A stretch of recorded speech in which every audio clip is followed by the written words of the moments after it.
ಸಾಯಿರಾಮ್. ಶುಭೋದಯ ನನ್ನ ಮಗುವೆ. ನಿನ್ನ ಹೃದಯದ ಆಳದಿಂದ ಬರುವ ಭಾವನೆಗಳು, ಪ್ರಾರ್ಥನೆಗಳು, ಒಳ್ಳೆಯ ಉದ್ದೇಶಗಳು ಎಲ್ಲವೂ ನನ್ನ ಮಡಿಲಿನಲ್ಲಿ. ನಾನು ಎಲ್ಲವನ್ನೂ ಅರಿವೆನು.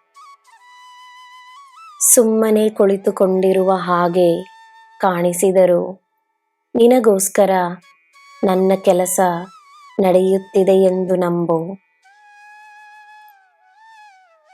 ಶ್ರಮವಿದ್ದಾಗ ಫಲ ಇದ್ದೇ ಇರುತ್ತದೆ. ಸಮಯಕ್ಕೆ ಸರಿಯಾಗಿ ನಿನ್ನ ಕಾರ್ಯಗಳಾಗುತ್ತವೆ. ಯಾವ ತಡವೂ ಇರುವುದಿಲ್ಲ. ಚಿಂತೆಯನ್ನು ಬಿಡು. ನಿನಗೆ ನನ್ನ ಆಶೀರ್ವಾದವಿದೆ. ನಿನ್ನ ದಿನ ಶುಭವಾಗಿರಲಿ.